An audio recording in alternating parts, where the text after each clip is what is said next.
Hi everyone, welcome to the October 26, 2018 Learning and Development Roundtable. We're live. We've had a few technical difficulties, but we're here and we hope that you join us. Welcome, welcome, welcome. Today's session is with Mark Kamau, and he is head of user experience for the BRCK, which has just been featured in Time magazine as one of the most innovative companies in the world. So that's pretty cool and impressive. And sorry, I'm just a bit discombobulated because we've had some technical issues here. So yeah, so come on, welcome, come online. The group is just doing a icebreaker right now. They've got a dive, and the idea is to share a positive experience of user experience if you roll between 1 and 3, and to share a negative experience of user experience if you roll between 4, 5, or 6. So let us know, what's your experience with user experience?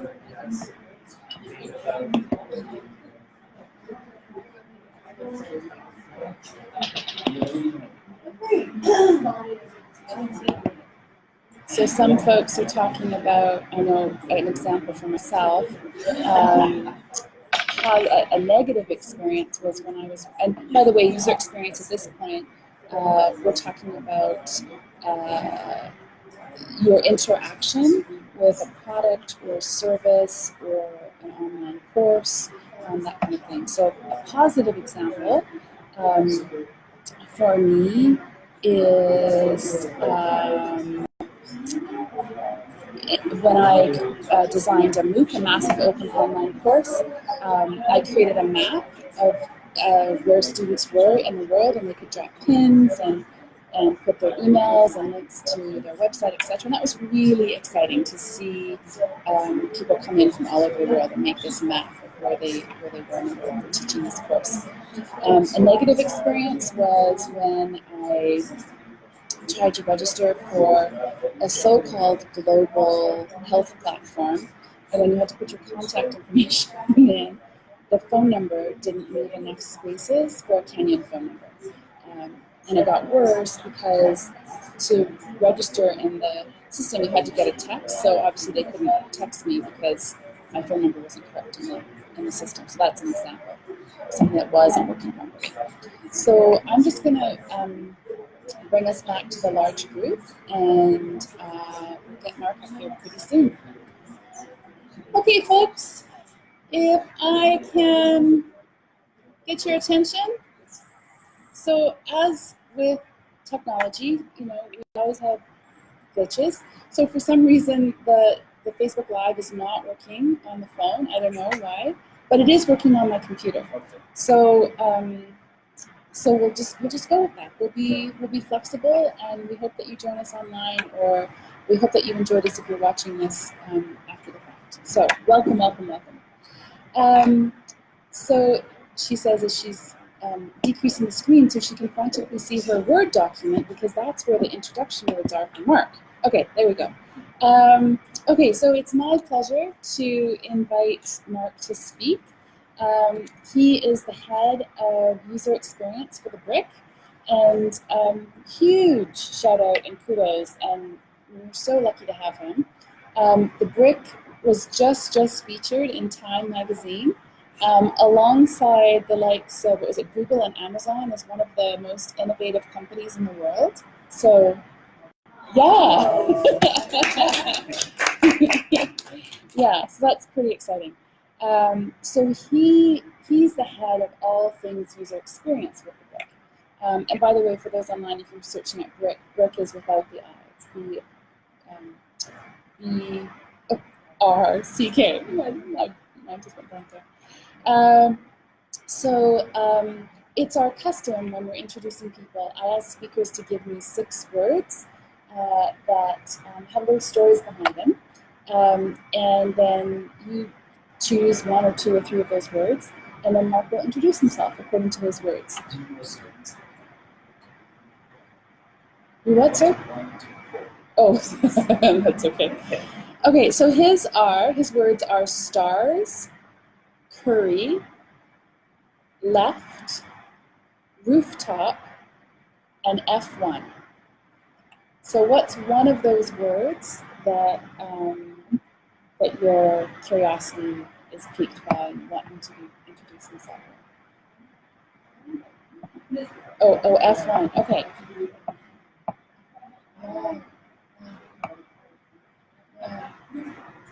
Okay, so I've heard rooftop, F1, and one more? And curry. Okay. So, Mark, she's because we're filming here. Okay, let me switch back to here. Okay, so I'm going to turn this so that they can see you.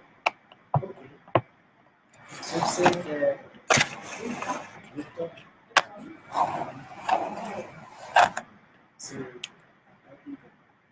so let's start with the thesis one. I've been trying to learn and career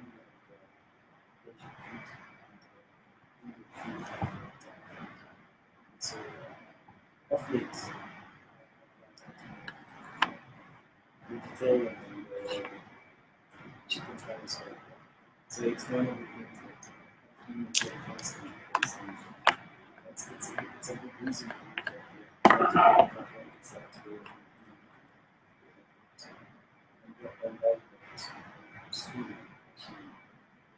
not that good, but she's still good.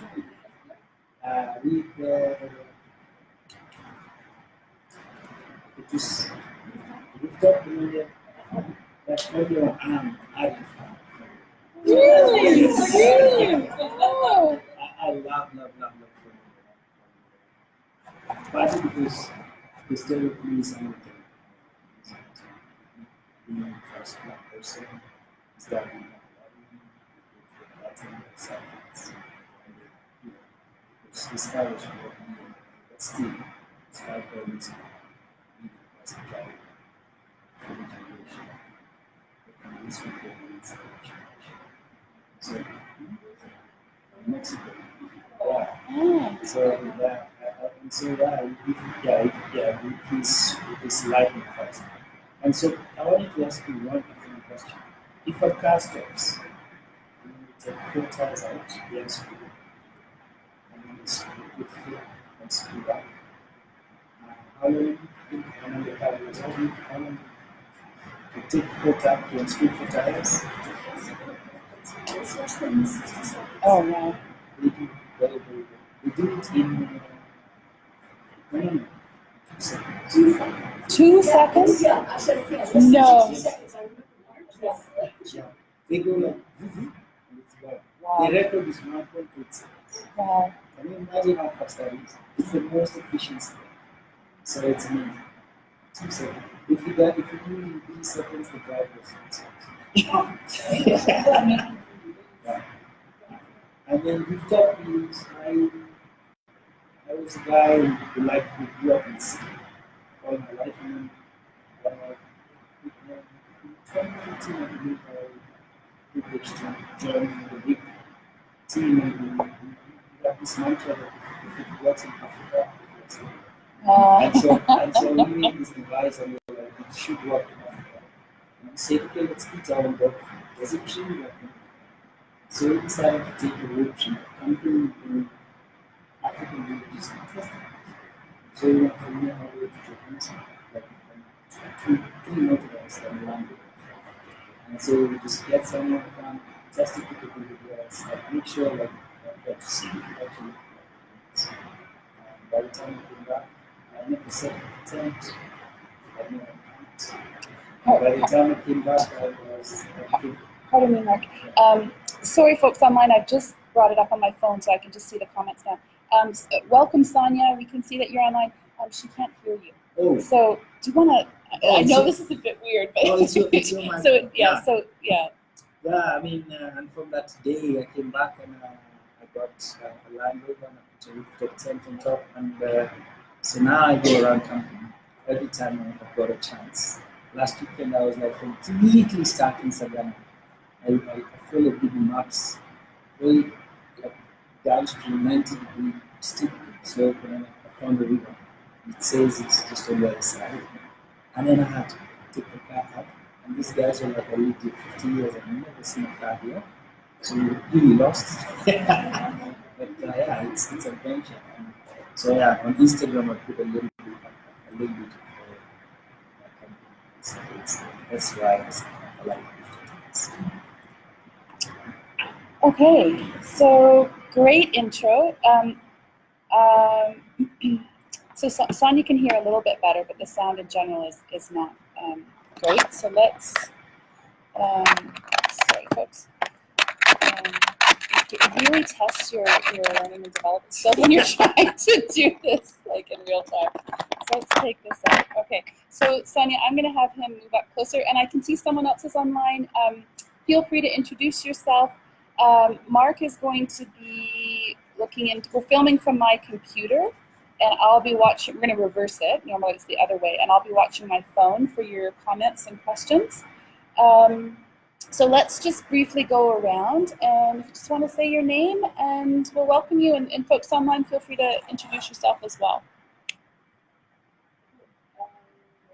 And pretend you are like accepting a Academy nomination or something, like you want your mama in like Antarctica. That's a weird metaphor, but like to hear you. Yeah, just your name and the role you play. My name is Kamau, and I work for an NGO. Welcome.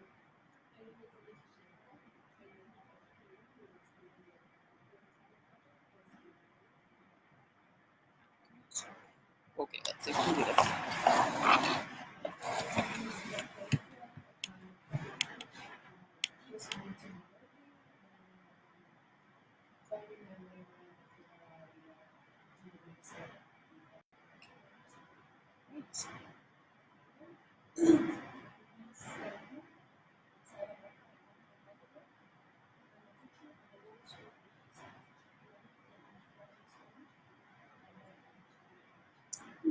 Welcome.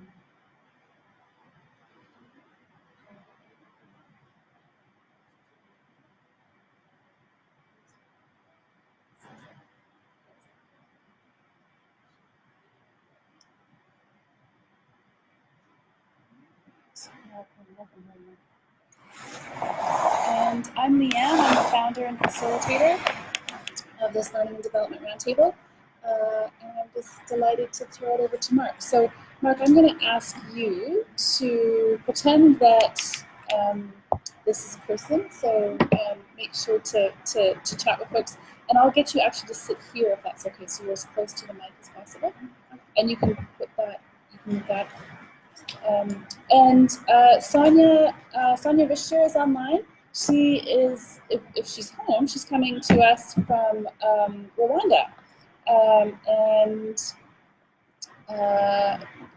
We're wondering,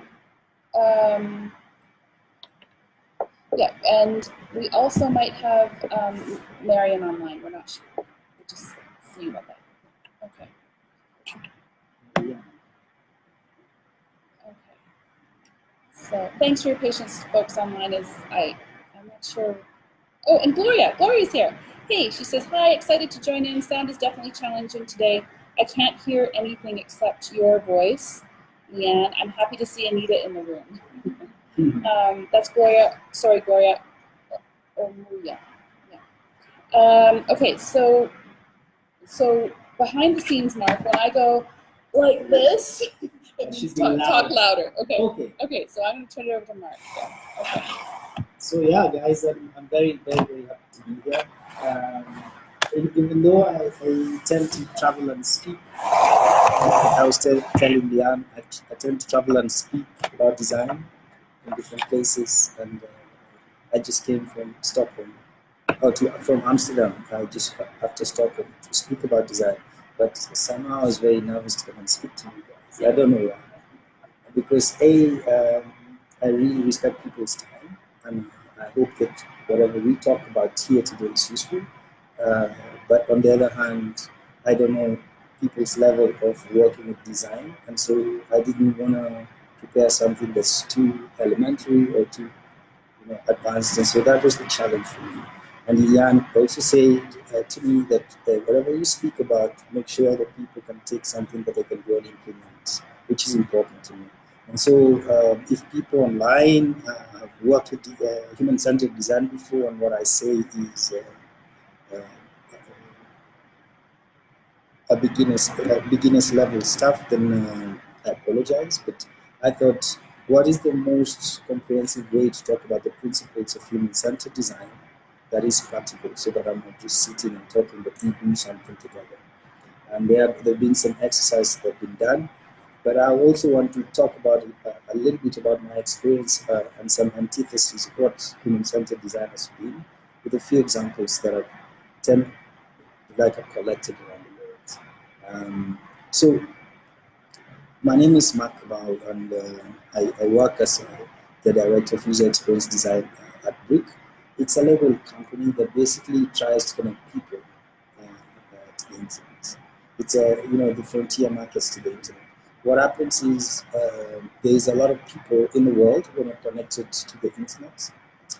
If you think about the numbers, here in Kenya you have a population of roughly 45 million people, and 35 million people cannot afford to be on the internet. And we think that's wrong, because the 21st century economy is a digital economy. And so if people cannot participate, we're leaving a lot of people behind. And if you go to the continent, the African continent, then you have 800 million people who cannot afford to be connected. And in the world, it's 3 billion people. There's 6 billion in the world, or 7 billion, and almost half of us cannot afford to be connected to the internet.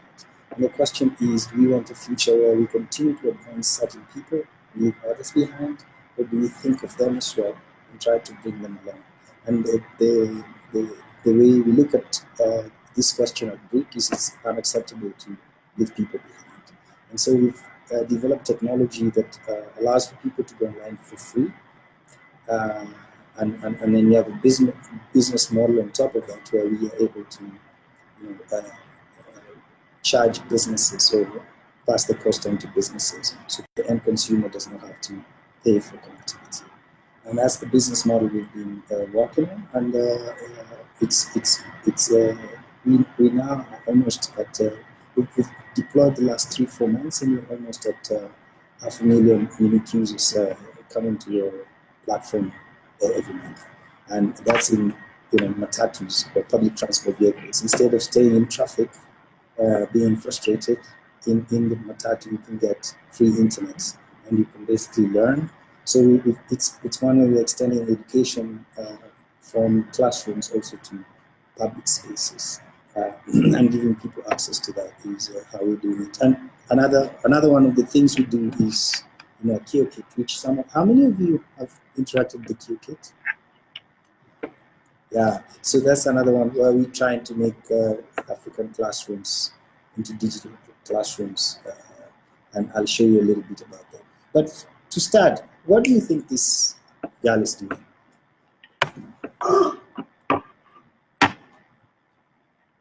If you see the picture, yeah. And to folks online, I'm sorry, because it's hard to switch. Oh, there we go. Oh, thank you. There. Oh, yay. What do you think she's doing?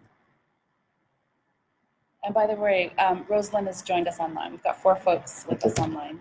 What I'll do is I'll probably try and face it to the slides and Mark, rather than my face. And Mark, are you okay with sharing your PowerPoint online? Sure, you can share it. Great. So we'll share the slides later. Yeah, put those online. I'll do that. So what do you think she's doing? Okay. Okay, reaching. Looking for information. Okay. Yeah.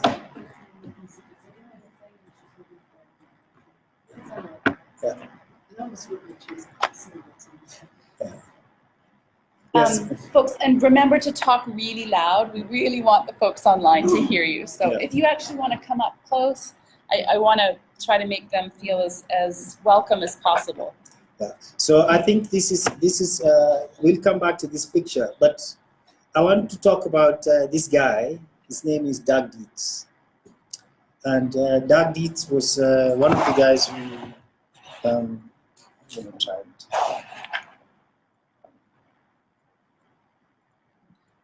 Doug Dietz is one of the guys who helped, build and advance the MRI machine. And so he worked for 2 years with these guys, and he cares about children, he cares about health, and so he made this machine. And the first one they put near his hometown. And he one day went there and he's looking at this machine in this room, and he's like, this is 2 years of our lives, and we've come up with this, and it's gonna help kids. And he felt really proud. And then he went outside, and he found a kid like literally crying next to the mom. And he was like, oh, what's going on? And this kid was mortified. Didn't want to go into this room. And he's like, so the doctor says, yeah, but you gotta leave because we have a session with the child. And then he's like, oh. So he talked to another doctor and he's like, why is that kid so mortified? He says, yeah, a lot of the kids who come in here have to be sedated because you need to be very still for it to get the proper readings. But this machine mortifies them. Like they just are very scared when they go there. And so he felt horrible. But then he had designed the machine from a very medical, people with medical experience and his experience. They put together the machine, but then they hadn't really considered the kids. And so he took, he went to the school in Stanford to learn a little bit about human-centered design to try and solve this problem. And he spent some time literally observing children. And he noticed that kids will take 2 toys or even 3 toys and spend hours. So they are very, very creative. They can create scenarios in their head, they can create realities in their heads. So what you think is apparently is boring or toy and it's boring, they can take those 2 things and just imagine things and play for a long time. And so he was like, okay, if this is how kids are, what if I would also take the same principle and make this machine a playful environment? And this is what he did. Yeah? And basically, these kids would come and there'd be water outside and there'd be like some stones, and they start telling the kid a story that you're jumping over the stream and you're gonna go on the boat and you're gonna be very silent, not to rock the boat. And basically, he using the interaction with the young child, they started completely reinventing other places in the environment and the experiences were. Auditory experiences, the smell, and they made an experience out of it. And these kids, he made like different things. Yeah? And like there's ones for boys where they're like, you're a pirate or whatever, the girls were like pirates, and they're using film and comics and so on to make this experience better for kids. And since they started doing this, no kid needs sedation. In fact, one day he came and found a kid telling the mom, when are you coming back again? From crying and being completely terrified to really wanting to go. And it's nothing special, it's paint. It really is paint, and really trying to put themselves in the shoes of a child.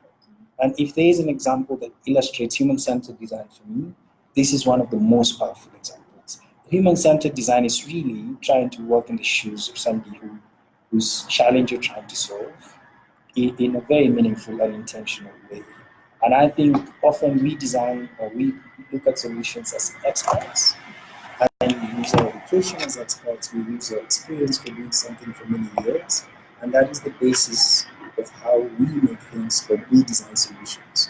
But at the end of the day, human-centered design is almost an anti-expert attitude, where you're like, I know all these things, but still I'll have the humility to go and interact with the people I'm trying to design a solution with. And based on those interactions, I will learn intentionally and I will design with and not for them. And if I were to cluster what human-centered design, crystallize what human-centered design is, that is what it is. And that's basically my job. That's what I spend my time doing. Really going to talk to people. I've been doing it for over 15 years. And each time I try to do it with a learning attitude, with the humility to learn and to listen. And then I'm surprised from young children to, like, I'm always surprised because I'm always learning something. And so when I travel and talk about design, that's basically what I'm trying to say, that you should look at design not as an expert, but as a collaborator with somebody designing education programs and whatever you're doing, just to try and have that attitude. And today we're going to do a few exercises that are going to basically illustrate that, the principles. Now, this is one of the most celebrated women in Kenya, in Africa. She's got accolades, Stanford PhD and so on. She actually formed the first commodities exchange in Africa, most successful one in Ethiopia.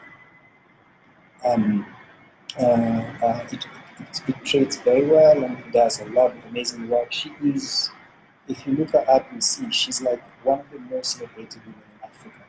And when they did the commodities exchange, this is the building of the Ethiopian Commodities Exchange. They do coffee, especially Ethiopian coffee is quite popular.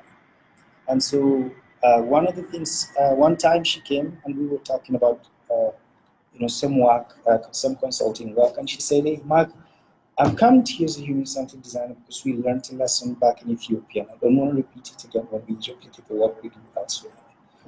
When they set this up, they hired an American company to create a system for trading. And this system wanted to eliminate inefficiency, eliminate corruption, and make sure there were checks and balances. And the way that happened is you bring your coffee and you enter your name into the system. So I'm so-and-so, my vehicle registration number is this, and this is the quantity of coffee and the quality of coffee before you get paid or the system actually accepts your commodities. Now, without any of this information, the system stops and it won't let you, sell your goods. It's like required fields in the system. So this guy came and said, "What's your name? So and so. What is your vehicle registration number?"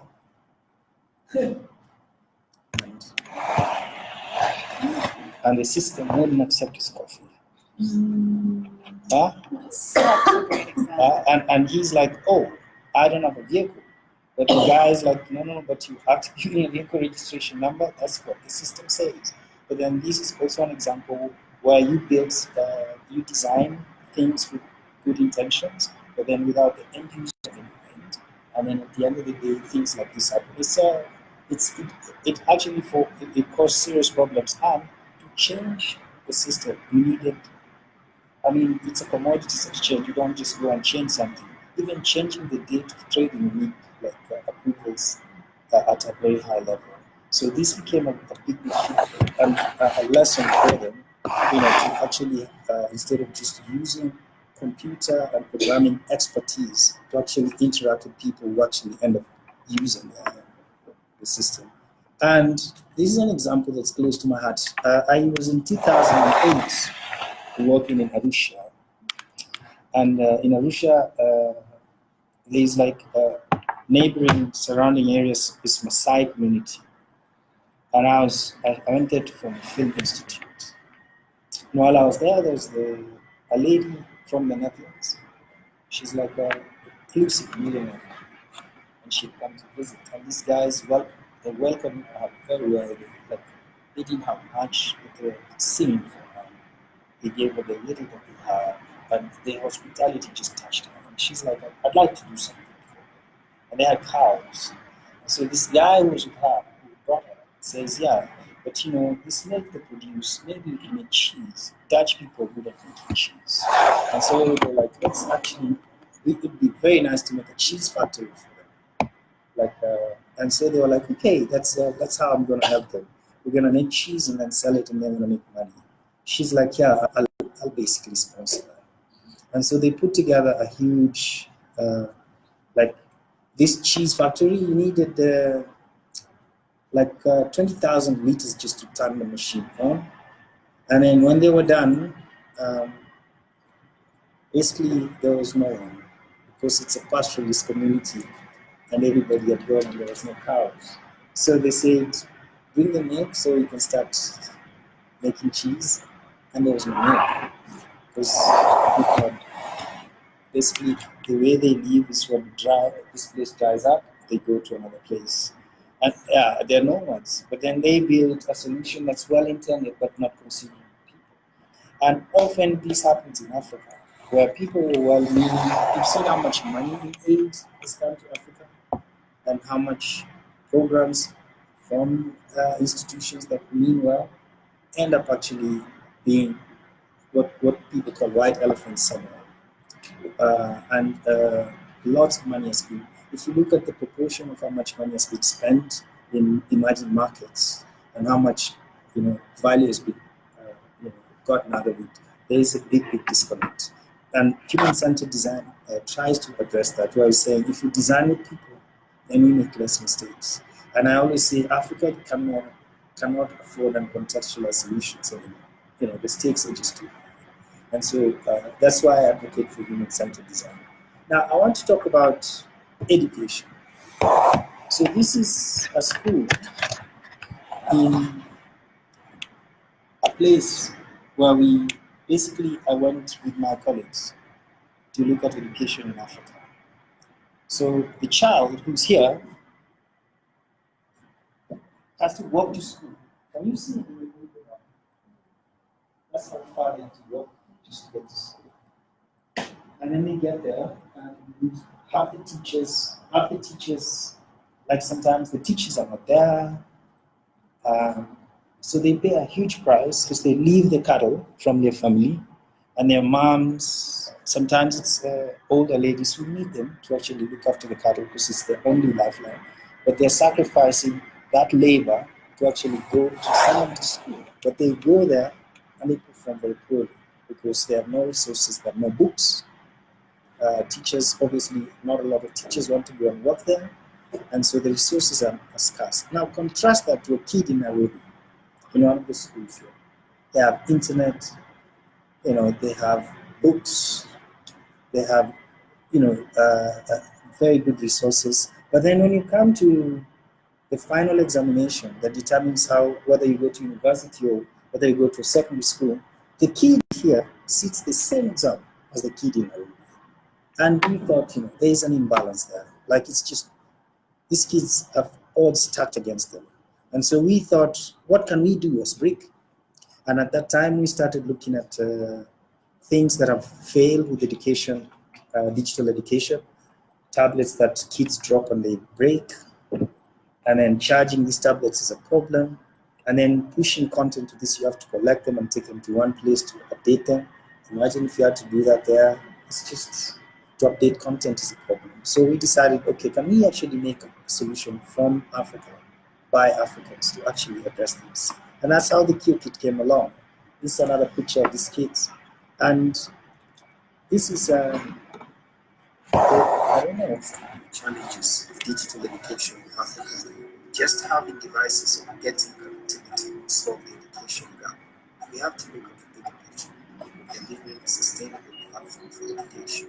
So we took what we've learned from making the Kenyan schools, took the rugged products that we've been building and bringing, and we put them together into the first fully integrated education platform designed in Africa for Africa.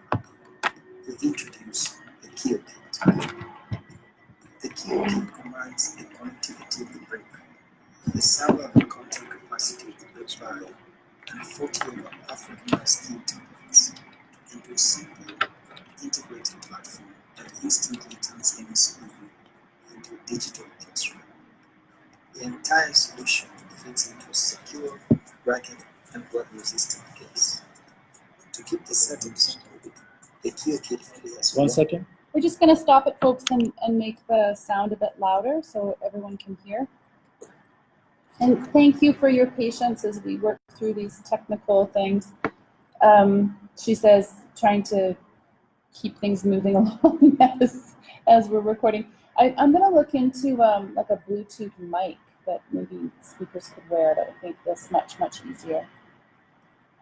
If anyone has any suggestions around At that. BRCK, There we go. we truly understand the challenges of digital education in Africa. Just having devices or getting connectivity won't solve the education gap. We have to look at the bigger picture of delivering a sustainable platform for education. So we took what we had learned from working with Kenyan schools. We took the rugged products that we had been building at BRCK. We put them together into the first fully integrated education platform designed in Africa for Africa. We introduce the Kio Kit.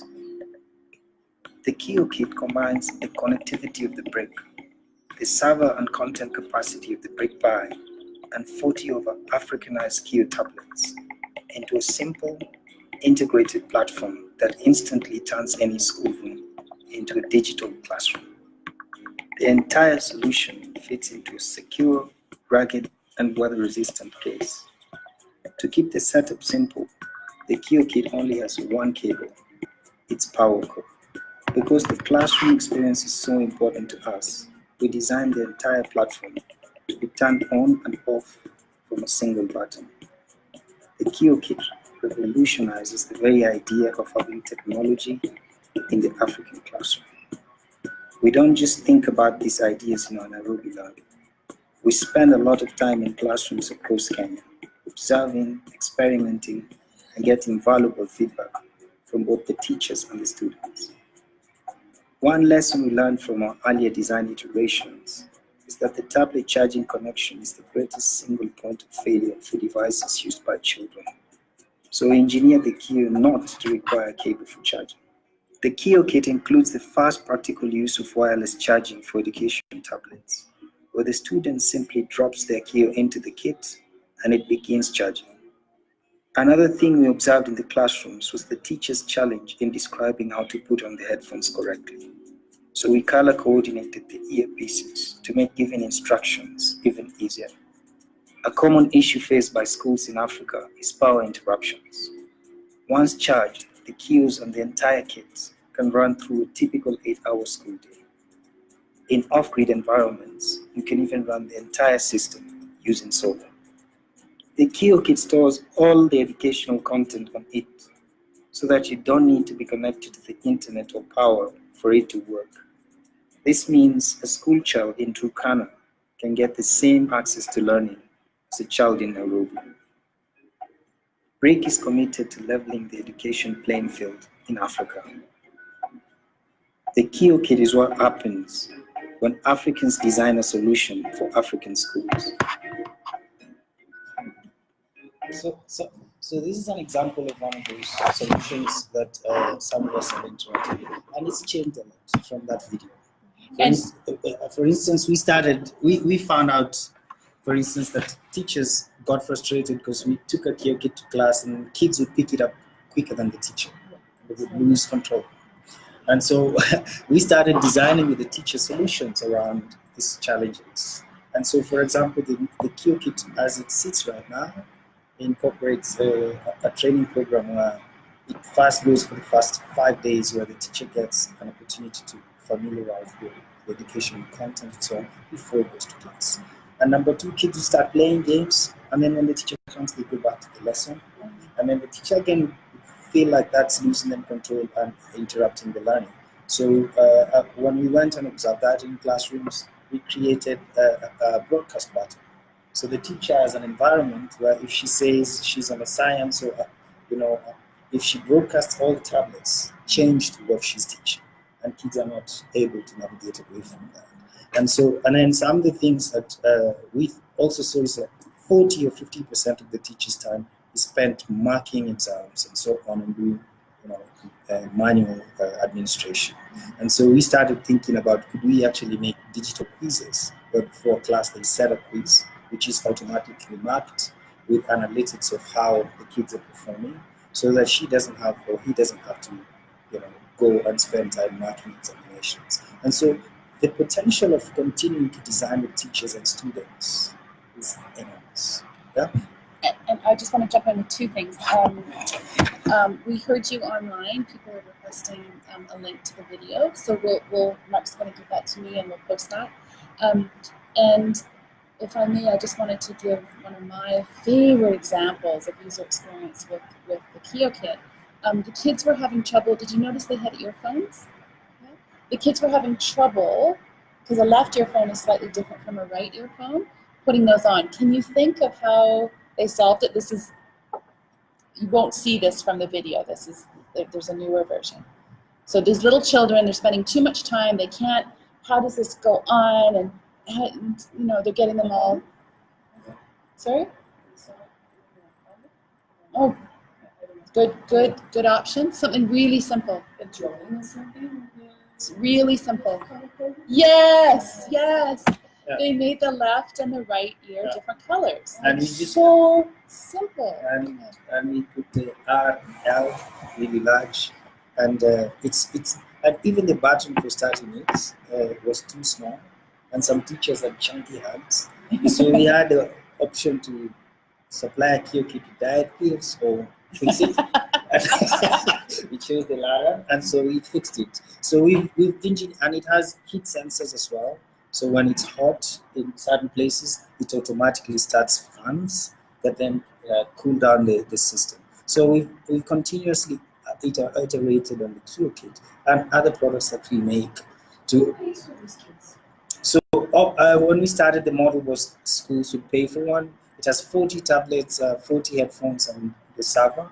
And then we realized that even at $5,000 or $6,000 is still expensive for some schools. And so the model was to sell bulk. So then we'd have organizations that would buy 100 or 500 of them, and then they'd supply them. For instance, Brigade International in the region, refugee council, they all buy, and then we send them to schools or refugee camps and so on. And that's been a model that makes sense for us, where we sell them in bulk because it's easier to support as well. But it's not what we. I mean, we also do other things. I want to move on faster because I want to spend more time for us learning design rather than me talking about the stuff that we do.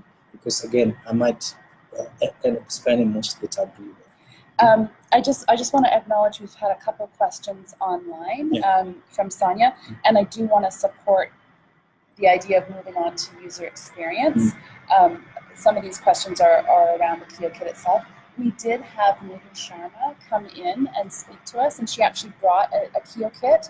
So if you're thinking, oh, I want to find out more about the KioKit, just go into that Google Doc and click on that, and her presentation is there, etc. Because Sonia, I'm gonna I'll say your questions, and I'll just refer you to the online document that has Nidhi's presentation on the KioKit. She wanted to know who's designing the content, how do you assure quality, how do you qualify teachers to use it, what's your experience? So great questions, and with permission, I think we'll focus on the user experience part. Yeah, and those are great questions, and I'm happy to answer them later. But for now, I want us to design. And the first thing, I was thinking about the one thing that a lot of people have experiences with, and all of us have a purse or a wallet. And so I thought that's a safe bet. So we're going to design around the wallet. So the first thing you're going to do is I'm going to give you a sheet of paper, and you're going to design the ideal wallet for 3 minutes. You only have 3 minutes. Yes. There's pens and paper on your...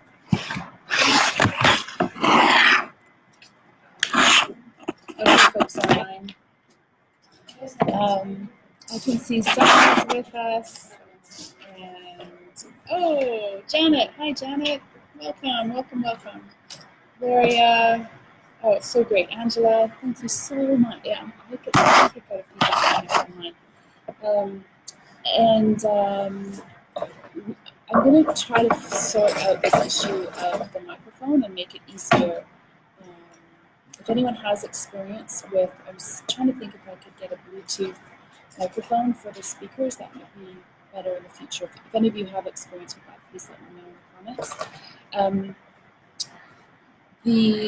The task right now is people are being given a piece of paper And do you have an extra one? Yeah.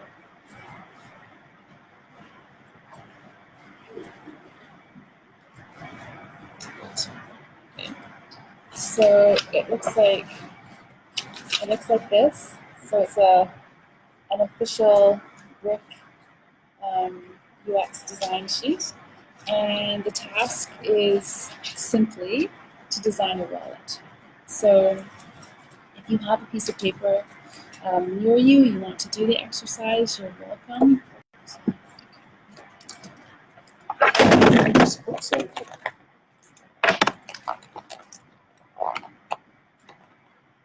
So what is an ID wallet?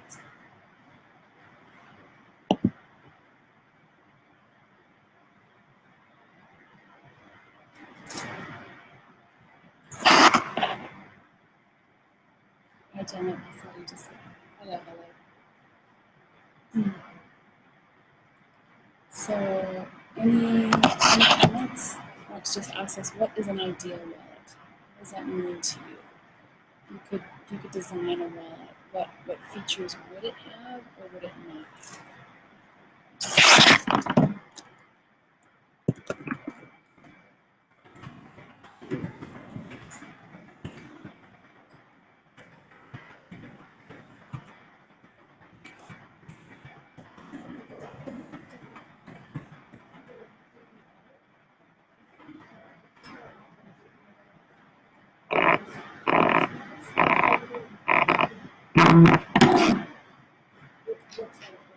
Okay.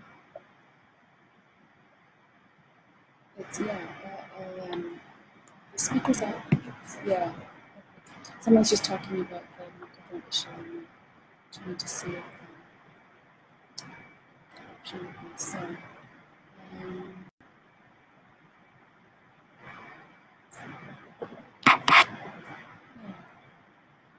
So the user experience, how you experience using your own cards and So Mark is saying use your own experience with your own wallet. If you don't have a wallet or purse or handbag, whatever you use, think about how you would design a wallet. What feature would it have? What feature wouldn't it have? What would make you think, oh, this is the best wallet in the world? What would make you think, oh, I'm going to throw this in the garbage? It's not worth it. okay, start. It's already that field. Easy? Is it easy? Yeah. Yes. And I think that is synonymous with designing from our own experience. And I think a lot of times when we're experts, when we're told, oh, let's design a program or let's consult on a program, we use our experience in doing it in other places and other parts of the world, and then we make something. Or we come up with ideas of something. But then if I say to you, take that wallet and give it to the person next to you, would that be an ideal wallet for them? It reflects our own experience, right? But then now we're going to turn this around and you're going to pair into partners. Leanne is also going to do this. So you're going to sort of try and design a meaningful wallet for her. She's going to design a wallet for you. And you design for each other. And the first step is to first of all understand what's normally in their purse or wallet, what kind of things are in there, and then try and understand idea. Do they have certain things? Do they use all the time? Sometimes you carry things that you don't use. Or do you have your ex-boyfriends or ex-girlfriends picture in the wallet? Like try to understand what's in the wallet. That's the first step, to empathize. And in design, that's the primary first step, to really understand the person or the people you're designing something for. And so the first is to take 5 minutes to interview the other person, and then you turn around and they interview. Right? And so you capture as much as you can about them.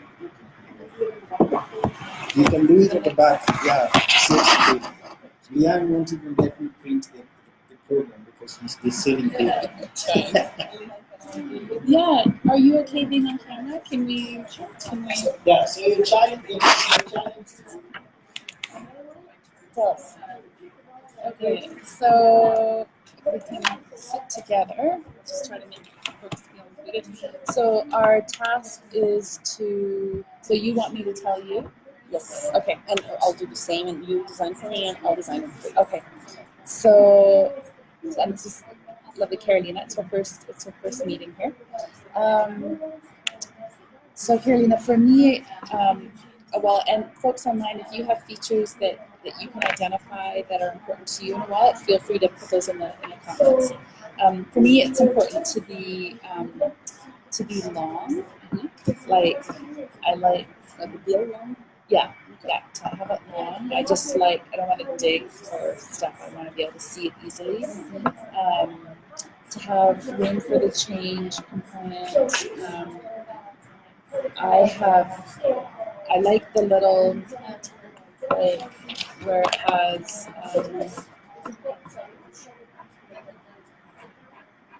like sections where you can flip. Different levels. You can slip your cards in there. I have a lot of cards, so I just usually have one of those for the cards I use all the time. That's really important. That's probably the most common section. Durable. I don't change my wallets very often. I can use them for a long time, so made of leather, lasts a long time. Okay. Bright colors, so I can find it in my purse.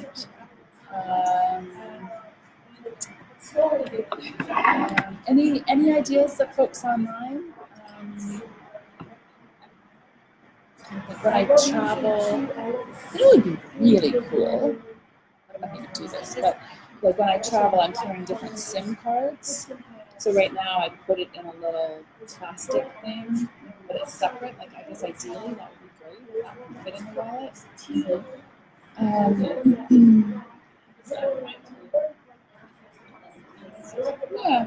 Yeah. And that, like a solid, so the change doesn't like fall out. Yeah. So I have an idea of what to design for you. Okay. For me, it's kind of the same. I would like also a long wallet, but they can fold and fit in pockets. Because many times when we change purses and things, or we go out at night, you don't be carrying a bag. So I put it in your pocket. So something that can fit in pocket. I like the same things as you, like to have this level for the cards. For me, the change pocket should have or Velcro to hold the cards inside, or zipper. I know it's Velcro can be easy, but it's hard to open when it's a wallet. So I have to think what's better to put the change inside. What else do I like? I like colors and shape in my wallet to find it, because you're not looking inside of that. You're feeling, oh, that's my wallet. It has some beads or whatever.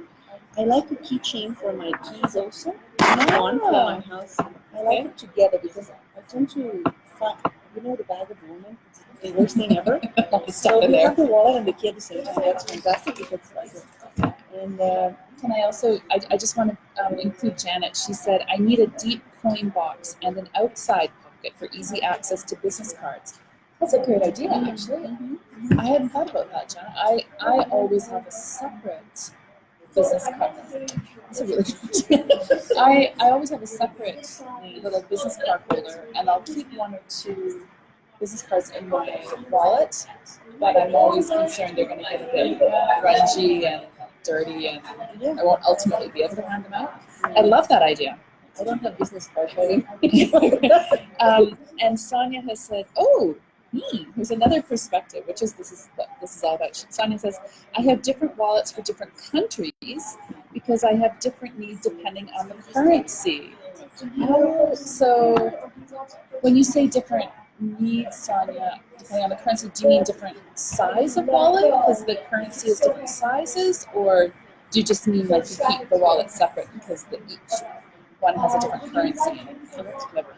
We have my partner travels a huge amount, and we have probably 20 different envelopes with different currency in them. And so when he's off to here, it's like, okay, what's in this envelope? We stick it in his wallet.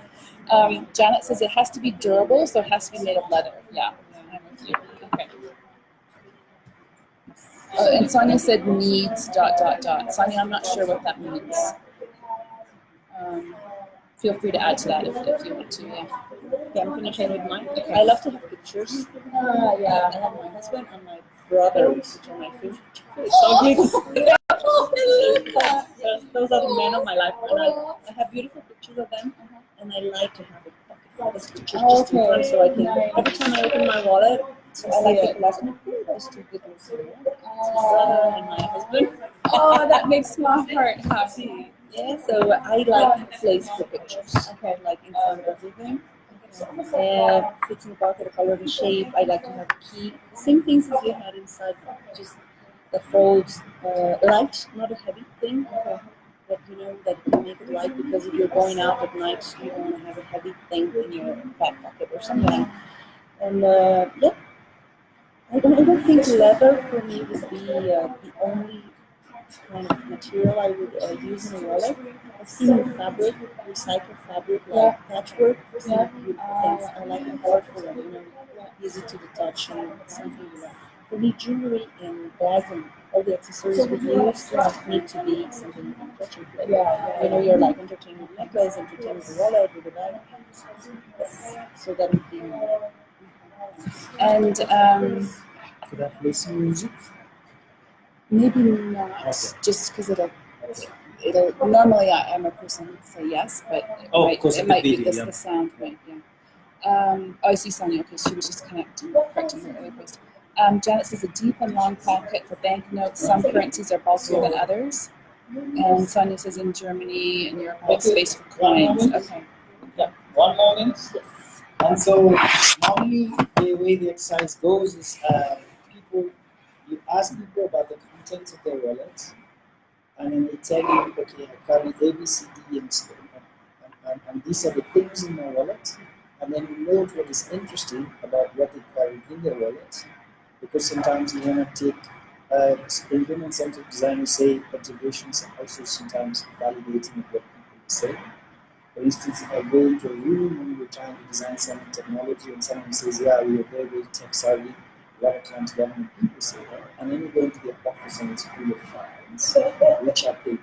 So then you temper what people are saying, which is aspirational, against what people are doing. And that's why it's always important to actually have actual observation and things to observe and curiosities to see.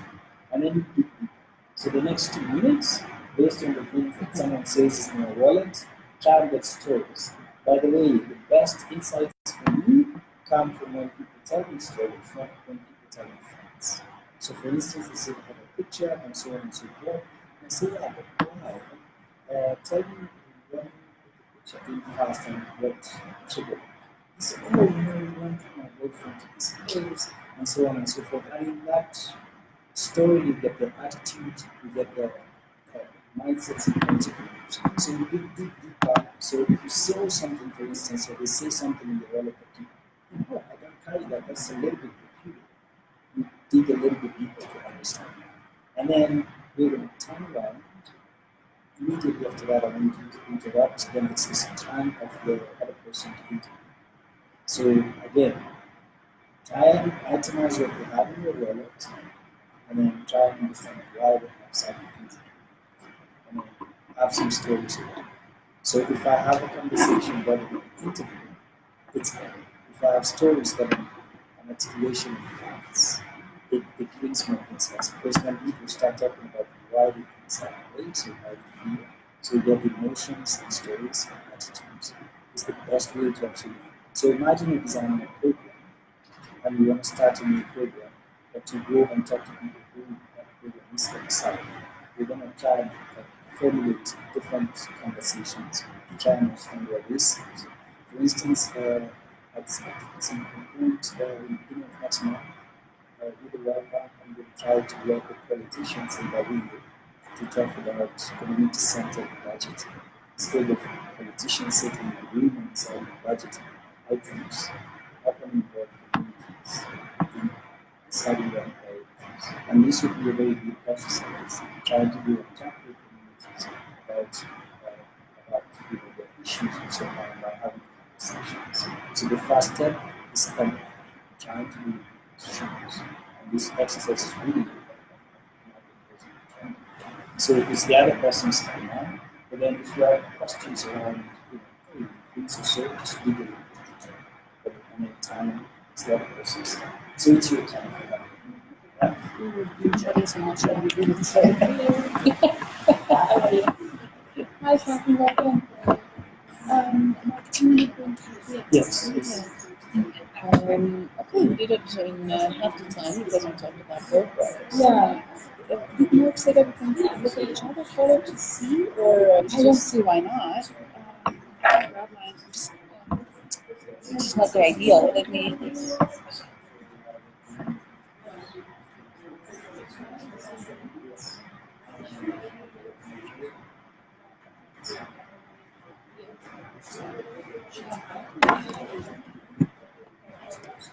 Okay, we've got a few more comments. Sonia had said also it should be dark color as banknotes sometimes are very dirty and would ruin a really nice leather purse. Rosalind says my ideal wallet would be earth colored, not very bright. Several coded compartments on the inside for business cards, personal cards, a different compartment for money, a comfortable size that fits well in my hand, cleanable, washable material that's long lasting. Preferably can fit my phone too. Anyone willing to design for me? That's awesome. Simple wallet. That's awesome. You know what kind of made me today like I realized when you said your picture of your boy of your partner and your brother. So I carry this picture in my wallet, but it's really old. Like these are my two boys. Like it's from 2010. So I haven't updated this in 8 years, and I haven't updated it. I'm sure there's a correlation here between the time when I had a wallet, which sounds like yours, when you could open it and see it, right? Like I don't see this at all. So I'm like, I need to get a new wallet where I can see my boys, like especially my older one doesn't live. He's in university, but okay, so I guess that is kind of a story. Yeah, it makes me think of like if it could be on the flap here. Yeah, where I would just see it all the time. Rosalind, you asked about designing a wallet. Honey for the Moon designer Jonathan, he's actually custom designed wallets for me in the past. He's amazing here in Finland. Do you have a story about? Your story about your brother and your husband. That's really cool.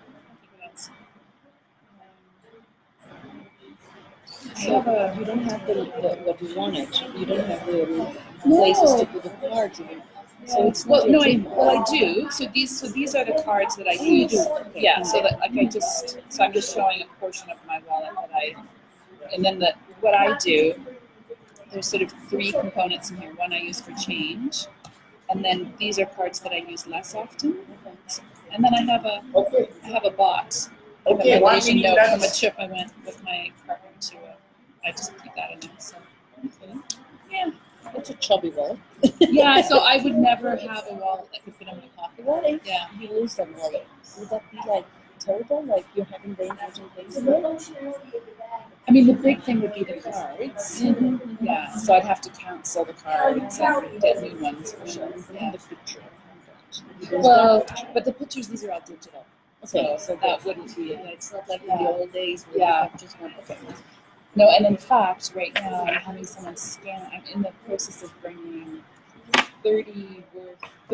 probably 30 years of photos that I've taken when I was younger, before photos became digital. Bringing them to Kenya and getting them scanned. So, Okay. Stop there. Have we learned a little bit from our partners? So now we're going to do something.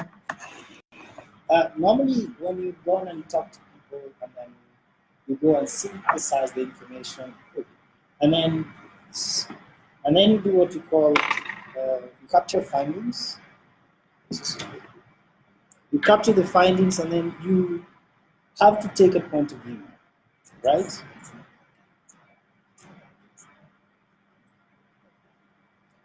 Yeah. So the question that you ask yourself is what are the what's the what crystallize what do you think those emotions the person like with the right what are the emotions? And number two, what do you think are the motivations or the feelings towards what you have? Right? Because you ask them about the experiences, you ask them about all these different things. So this is important because you want to create something worth designing. Like, for example, a good system to do that normally is by following. Let me try and reduce the percentage of this, so you can see. It's by answering what need needs a way to. So you say, Mary needs a way to carry a business as a developer. Because, and then sometimes it's a surprising thing. So sometimes it will be uh, uh, John needs a way to carry his cards and money because and all his belongings because when he does that he feels organized. But surprisingly, bringing these things makes him feel less organized, or less prepared. So sometimes people want to be ready and prepared, or there are different motivations for why people carry certain things in their wallets.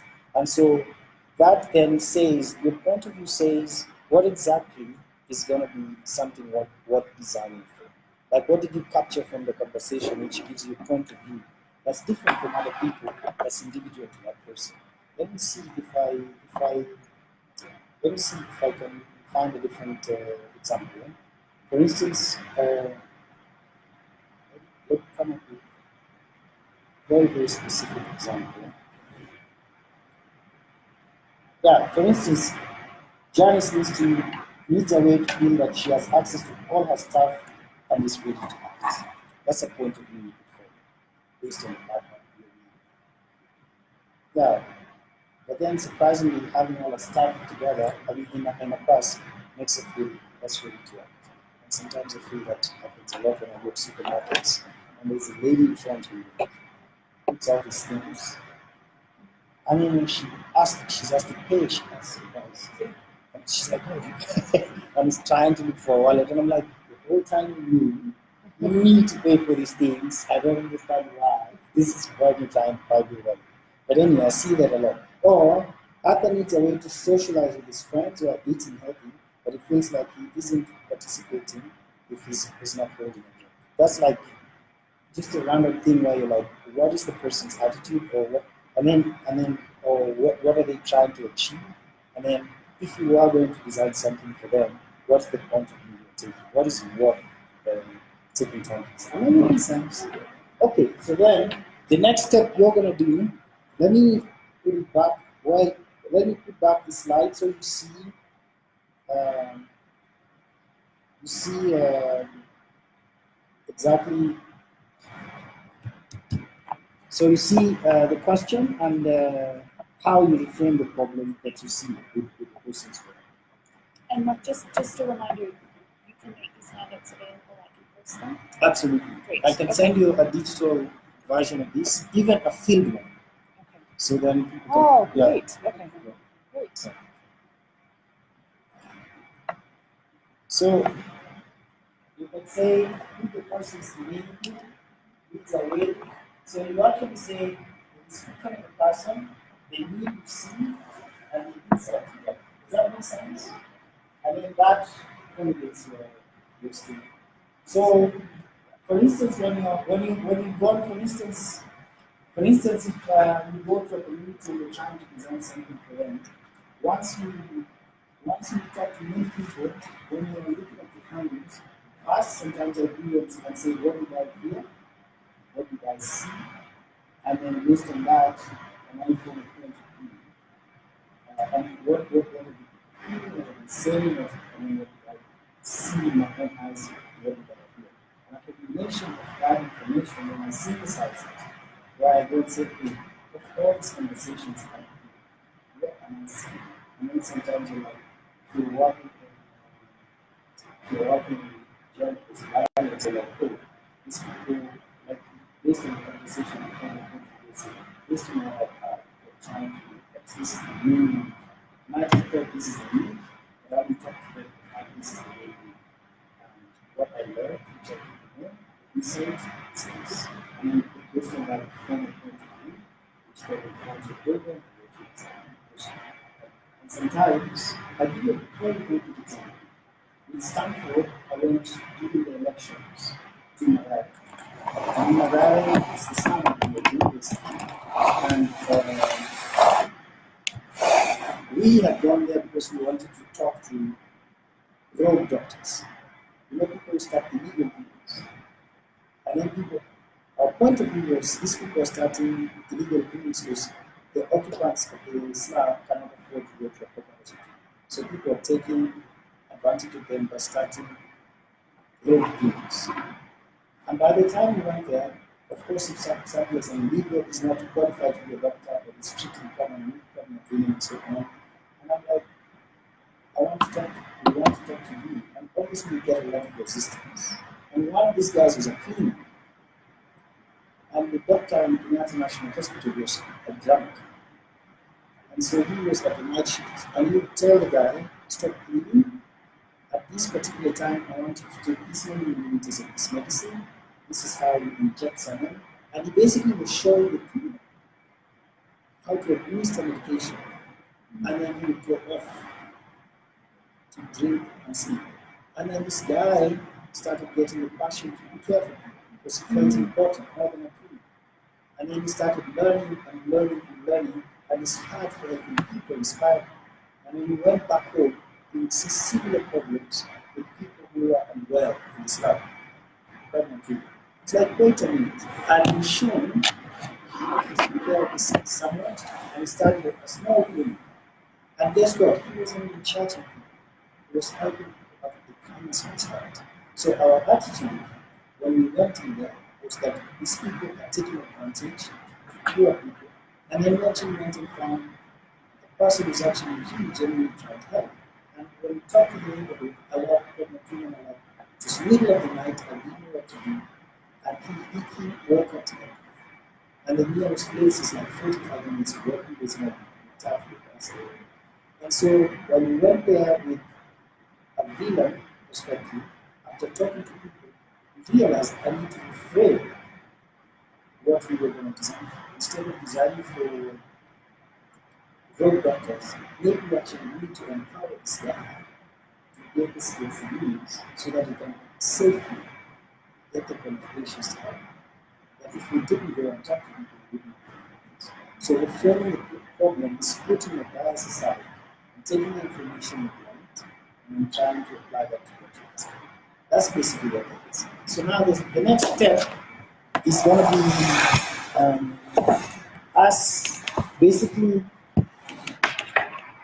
There's a reason I have all these things on the table. So you're gonna take, based on the information you have, now you're gonna start sketching 5 radical ways to meet the needs of the person. So I normally have a sheet.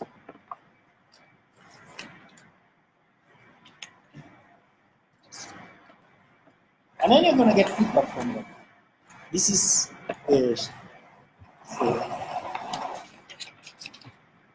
so we're going to design 5 radical ways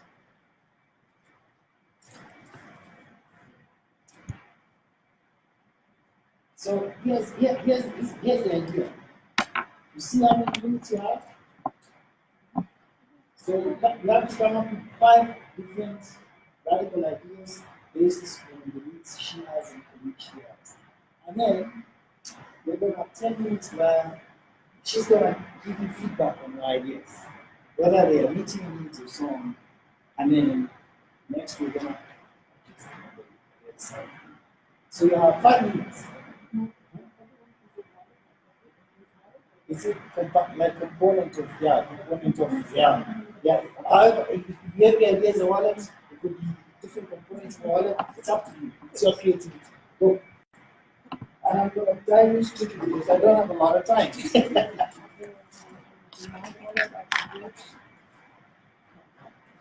Your phone is That's not depressing at all. No, thank you very much.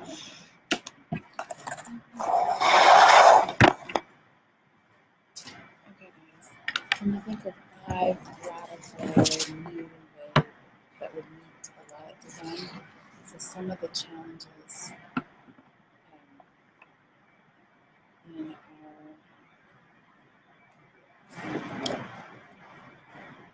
I'm just looking back at the comment.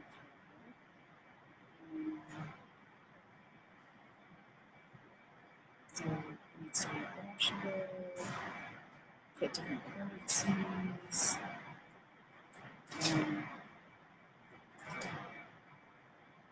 Hair design idea for Caroline. Feel free to write some comments here. When she talked about how difference for her picture of her husband and brother. I think she used the words the 2 most important people in her life. And this is just thinking wildly here. I envision a wallet that has a flexible, waterproof, that can actually fold it LED screen with pictures of them that change, and maybe there'd be like alternating gifts of her brother and her husband, and doing fun things that would make her smile and things like that. She also talked about Velcro, how it would be good, but it might be a little hard to open. So another design I would think of would be to have some kind of new Velcro that holds as strong as Velcro does, but isn't as hard to open. Some kind of cool, interesting closure. Oh, that works with her fingerprints, so that while it doesn't open, it's like an iPhone. It doesn't open to someone else. It's like a safety feature. Although she didn't mention safety being an issue, but she did ask me about if I lost my wallet, so maybe it is a safety feature.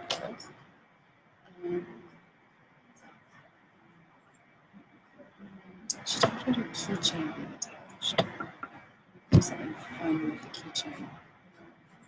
Any interesting ideas about how to design it? When she drew it, she drew the keys coming off the side of her wallet, like a little ring.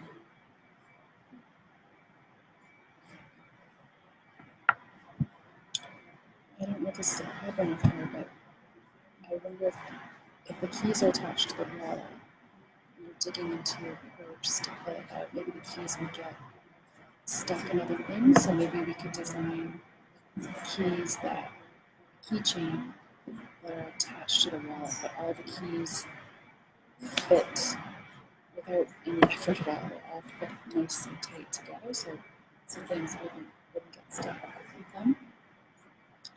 So 3 ideas, 4 ideas, or something. 3 ideas. Guys, any ideas? So we've got the pictures, we've got the Velcro solution, we've got the keychain, we've got the ID. It's cool. You ask my ideas? Okay, so now, because I want you to make something, you're going to take 5 minutes to show your partner what ideas you came up with. And then they're going to tell you what they like, or just be honest and give feedback on the ideas that the other person has for improving. Not their drawing skills. It's not about drawing skills, it's about improving the work. So do you mind if I just want to make sure that you Yes. Caroline is going to talk about her design for me. So we're going to listen to this very cool design that she has come up with. So here we go. So as Mark said, just kindly never mind your drawing skills, but here, okay? That's I'm thinking about a nice long leather wallet, African leather. So you have a memory of it. Okay? Very nice. Sure.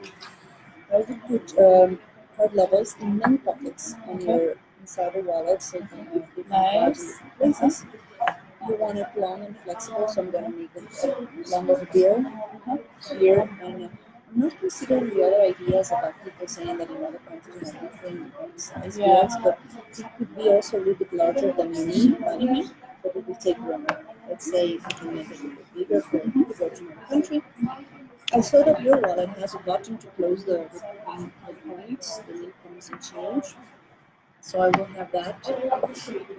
I think you feel comfortable with buttons and opening, and it's safe enough too. So I will do the same. I will reply what you have in your wallet. You were talking about the SIM card. So I will make a button for the SIM card so you will be happy and smiling. Nice. And I realized that you also have pictures of your family. So I know that becomes important when someone else tells you about it, and then of course it's important for me too. So I will have, as you said, a little, when you open the wallet, a little plastic thing where you can slide your pictures of your kids. Yes.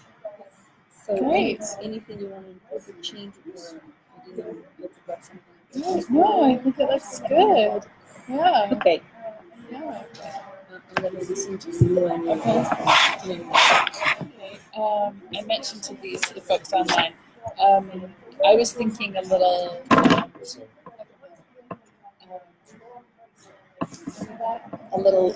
whimsically. In the wallet I would design for you, there would be a very flexible, very strong LED screen, like two of them, so you can fold it in half. And the one LED would be gifts of your brother that change and make you smile, and the other LED screen would be gifts of your husband. That's going to be the most expensive wallet in the world. Yeah, probably. I wasn't looking at realism. Yeah. And then you talked about the Velcro being great for keeping it closed, but it can be hard to open. So in my mind, there'd be this brand new Velcro that is very, very strong, but somehow very easy to open as well. That you mentioned to me about losing my wallet, so I don't know if security is an issue for you. But the opening for the wallet would be cued to your fingertips. So if you did lose it, someone else wouldn't be able to open it. You talked about having your keychain on the outside of it, and you didn't mention this as a problem, so maybe it's not, but I wondered if when you're pulling your wallet out, if the stuff gets stuck in the keys. So in my design, the keys would all, with no effort, would all fit together, like they would go into a little enclosure, so they wouldn't get stuck on stuff. I'm loving it so far. Okay. You should work with Mark. He's going to hire you after this. Yeah, those are some of the things. What about you guys? Anyone online have any radical ideas for wallet design? Anything that's crazy out there thinking that you think of? Everyone's busy doing it, and Mark has also just handed out some colored paper. I am just going to check in with him. Caroline, if you're comfortable, if you want to, you can just for a second maybe show your design to them as I check in with her. So as I said before, I'm not very good drawing. I should be because I'm a teacher and I'm writing the board all the time. That's what I draw for simple things for Leanne's wallet. So, and I wrote also some little notes so you can see like nice letter, African letter, so she has the numbers of it. The card level division in the wallet, the long and flexible, the little thing for the change with the little button, easy to access. The SIM card, that's a new thing for me. I didn't think about that one. And of course, the pictures, a place to put the pictures for her, of her loved ones. So that's what I. Okay. Never had. Because of time, I'm going to stop that process there. But the principle is normally to, for example, if you're trying to design a program, say you're talking about this situation where we go talk to the community, but we try to understand their needs. And then we're about to we're about to present those to politicians as budget priorities. The first thing is after talking to people, you come back and say, hey, we went back, took all the information we learned from you, and this is what we came up with.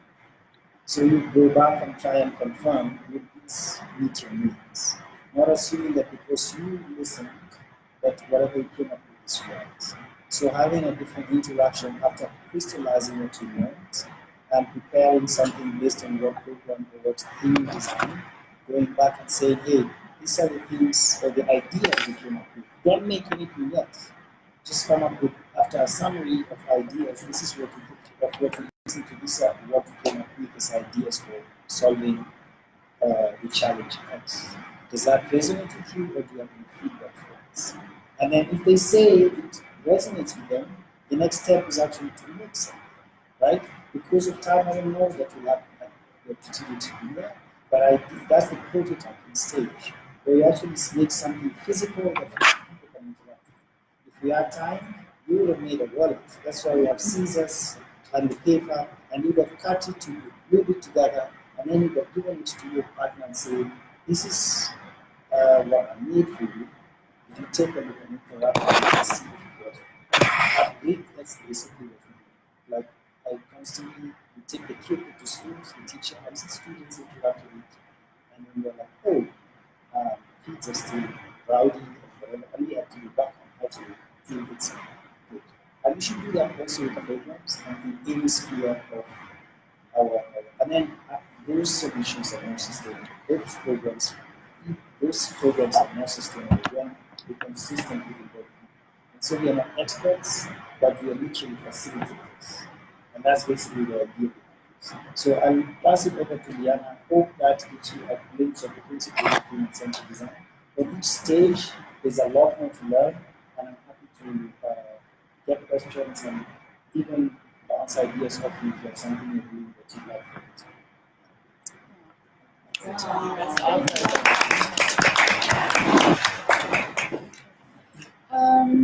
Does anyone, we don't have much time till we officially close, but does anyone have a question for Mark at this point? Anyone online or any questions? Any questions? You look all like you're deep, heavy into, deep thinking. So my address is mark@BRCK.com, BRCK.com, and that's where you can reach me if you need to talk about something you're doing or just get a sounding board when you're designing something. Collaborate. I've just put his his contact information is also on the agenda, folks, and I've just put it in the chat as well. Great. So let's just one more time. Let's give him a real rousing round of applause. There was a number of phone calls and hanging out at Art Cafe and jamming on ideas. So just so grateful. I mean, you do so much work in this country and in many other countries that he would choose to spend some of his time here. And as a little thank you, I'd like to turn it over to Carolina. Thank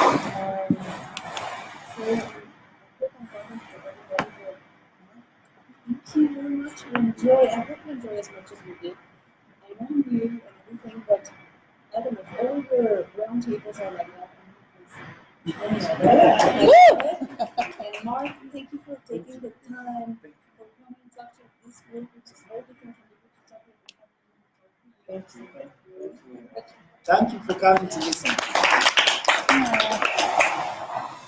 Great.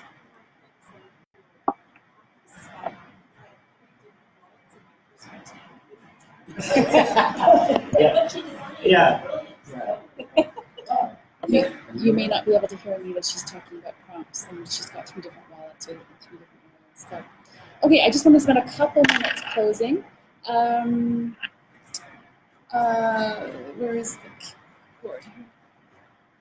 On the agenda, I always put a bunch of resources. So feel free to to look at those. There is the link for signing up. So you don't necessarily have to email me saying, hey, can you add me to the list? I mean, you can do that if you want to. And if you have other people who are interested in joining the roundtable, just send them that link. And you just ask for your first name, your last name, and your country, and then you're added to the mailing list. So you'll get all of the emails. The Facebook link to join is there. We've got 3 new members just today, which is great. There's also, Mark was saying to me, I need more icebreakers. Have you checked out our database? It's a little bit sneaky. If you want new icebreakers and energizers, etc., it asks you to fill one in. And as soon as you fill one in, you get access to what everyone else has put in there. So feel free to do that. There is a needs and assets thing and a contact list. All of our 6 years of meetings are all online at the link there. And just to turn it over to you for a moment, any announcements, any community announcements?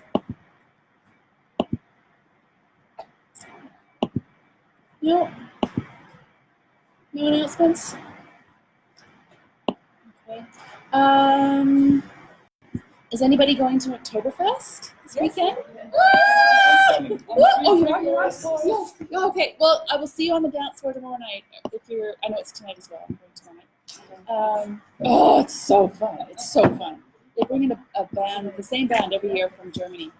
Okay, so a couple of things. The red envelope is making its way around. If you haven't donated yet and you intend to, please know it's there. We generally hold meetings every 3rd Friday unless there's a holiday there. And I've put the dates for all of next year. So they're up there, and our next meeting is November 16th, where Natalie is going to be coming to us from Zanzibar, talking about gamification of learning. And if you're thinking, I don't do games, it's not important to me, gamification of learning is not about gaming. Gamification of learning is taking what makes gaming so popular and applying that to learning. It is a really cool, interesting field. So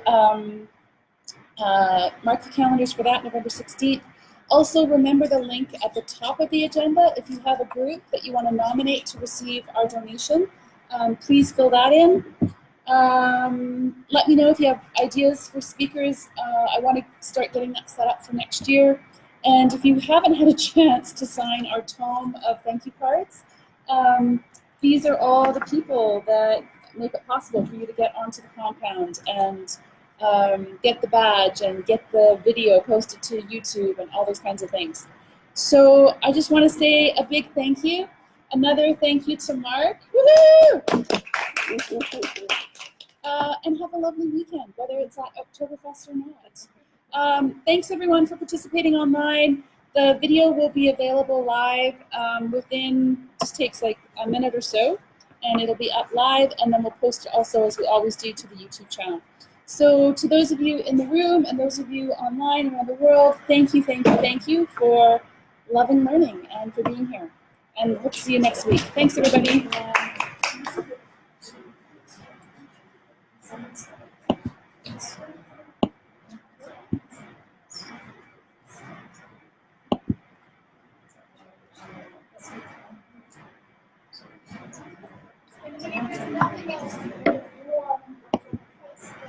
Thank you.